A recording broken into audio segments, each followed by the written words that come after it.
అందరికి ఆకలేసే టైంలో నాకు మైక్ ఇస్తారు ఎప్పుడు. ఆడేమో ఈడెంతసేపు మాట్లాడతాడరా బాబు అని అనుకుంటారు, కానీ పాపం వినాలనుకుంటారు ఏదో రెస్పెక్ట్ మీద. నా డైలాగ్ మీరు వినలేదు, మీ మాటలతో మా కడుపు నింపుతారని.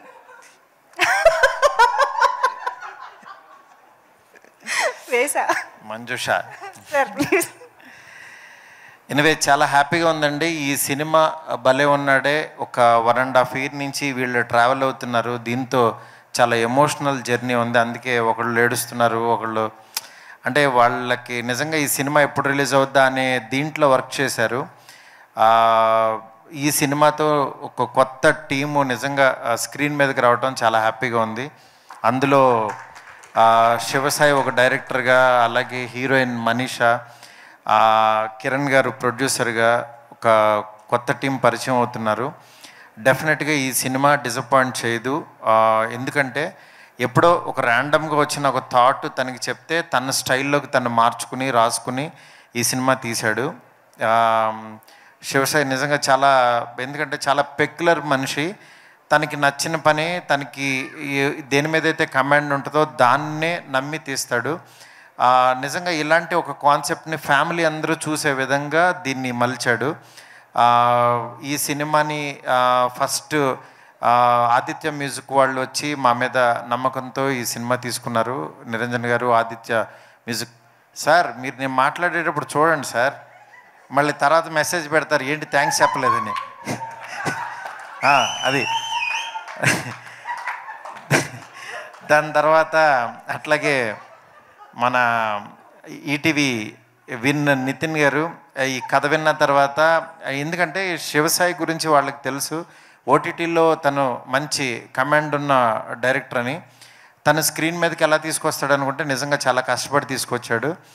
అట్లాగే ఈ సినిమాని ఎక్కడా కాంప్రమైజ్ అవ్వకుండా నిజంగా ఎంత ఇదైనా సరే కష్టపడి తీసిన రవికిరణ్ ఆర్ట్స్ రవి గారు, అట్లాగే కిరణ్ గారు ప్రొడ్యూసర్స్ ఇద్దరూ కూడా చాలా బాగా చేశారు. ఈ సినిమా నేను నిజంగా టైం అంటే జస్ట్ సలహాలు ఇచ్చి ఇట్లా ఇట్లా చేయండి అని చెప్పాను, కానీ మొత్తం కష్టపడిందంతా టీమే.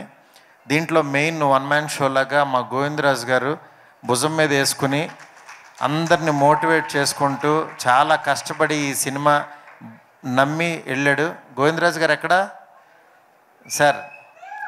మీతో నా జర్నీ ఎప్పటికీ అలా ఉంటుంది సార్. నిజంగా మంచి టీం అండి వీళ్ళందరూ ఇంత కష్టపడినందుకు డెఫినెట్గా చాలా ఈ సినిమా హిట్ అయ్యి మీరందరూ బ్లెస్ చేస్తారని కోరుకుంటున్నాను.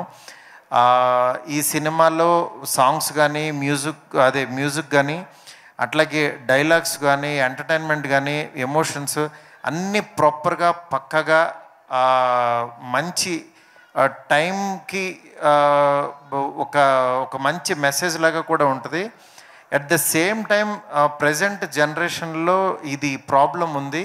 ఈ ప్రాబ్లమ్ని చాలా ఫ్యామిలీ అందరూ చూసే విధంగా తిను నిజంగా బాగా చేశాడు. నాగేష్ గారు అట్లాగే చాలా బాగా చూపించారు. టీం అందరి గురించి ఇంకా చెప్పేదేం లేదు, అందరూ డైరెక్షన్ డిపార్ట్మెంట్ అందరూ బాగా చేశారు. ఆడియన్స్ అందరికీ చాలా చాలా థ్యాంక్స్ చెప్తున్నాను. ఎందుకంటే ఇలాంటి సినిమాని ఎంకరేజ్ చేయండి. ఎంకరేజ్ చేస్తేనే ఒక కొత్త టీం ఇది ఉంటుంది. ఎందుకంటే నాలంటోడు ఎవడో ఒకళ్ళు యాక్చువల్గా ఇలాంటి టీంని కొంచెం ముందుకు పంపిస్తూ ఉంటే డెఫినెట్గా మీరు నేను ఈ రోజులలో ఎలా వచ్చానో అట్లా ఈ టీం కూడా రావాలని చెప్పి మనస్ఫూర్తిగా కోరుకుంటున్నాను. ఇక్కడికి వచ్చిన నా ఫ్రెండ్స్ అందరూ, స్వామి గారు కానీ, అట్లే సుబ్బు గారు, విజయ్ గారు, ప్రొడ్యూసర్ విజయ్ గారు, ఇట్లా ప్రవీణ్, పేరున ప్రతి ఒక్కరికి చాలా చాలా థ్యాంక్స్. ఈ సినిమా ఇంకా చూడండి, రేపు ప్రీమియర్ పెడుతున్నారు. ఉందా? ఓకే, ఉందంట. నాకు కూడా చెప్పలేదు, ఎందుకంటే నేను చాలా షూటింగ్లో చాలా బిజీగా ఉన్నాను. అందుకని యాక్చువల్గా వీళ్ళే చేస్తున్నారు. రేపు ప్రీమియర్స్ ఉంటే అట్లాగే ఎల్లుండ సినిమా రిలీజ్ అవుతుంది 13th. ఫ్యామిలీస్తో వెళ్ళి చూడండి. పాపం రాజేం కాదు, అంటే సినిమాల్లో ఎన్ని ట్విస్టులు ఉన్నాయో నిజ జీవితంలో కూడా అన్నీ ఉన్నాయి. అన్నీ క్యారీ చేయకుండా సినిమాని ప్రొఫెషనల్గా కష్టపడి చేసినందుకు టీం అందరిని ఎంకరేజ్ చేయండి. Thank you so much. Thanks everyone.